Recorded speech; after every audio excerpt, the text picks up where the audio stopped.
It's mid-November and we've seen a week of tumultuous upheaval with events overseas reverberating around the whole world. In a bitterly fought contest far from our shores, we lost the cricket again.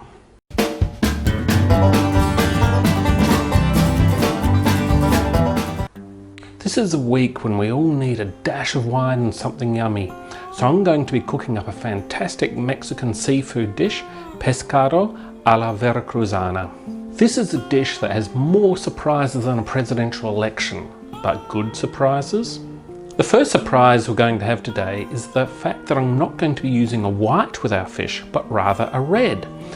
I'm going to be using this gorgeous SC Pannell Tempranillo, which just so happens to have a beautiful Mexican themed label which goes well with our Mexican dish. Now you might think that matching a wine with food based on the label of the wine would indicate that I'm a fairly shallow person, and you're right of course, but this Tempranillo is a great medium-bodied red that's full of cherries.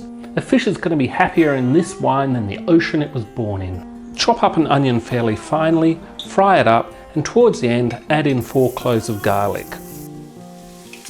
After that, just chop up 4 tomatoes and whack them in with the onions and the garlic.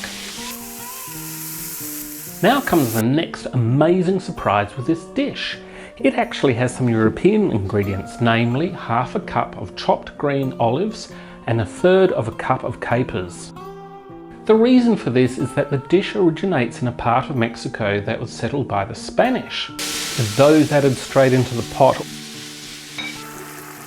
all we have to do now is throw in a teaspoon of Mexican oregano, 1 bay leaf and some finely chopped chili. Grind in your pepper and don't forget the Tempranillo.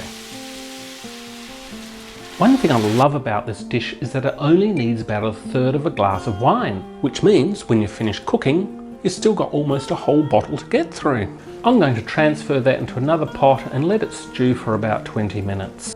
About 5 minutes before it's ready, grab a piece of your favourite fish. I'm going to be using Atlantic salmon. The piece I have is about 1 inch thick, so I'll be frying that for about 2 minutes on each side. And once that's done, I'm going to put it in aluminium foil for another 2 minutes. Just let the heat go through and cook it to perfection. While that's resting in the aluminium foil, throw a handful of fresh coriander, or cilantro as they call it in Mexico, into the salsa, give it a mix and just let it sit for about 1 minute. Plate a nice serving of the salsa and whack the fish on top of that with a couple of slices of lime.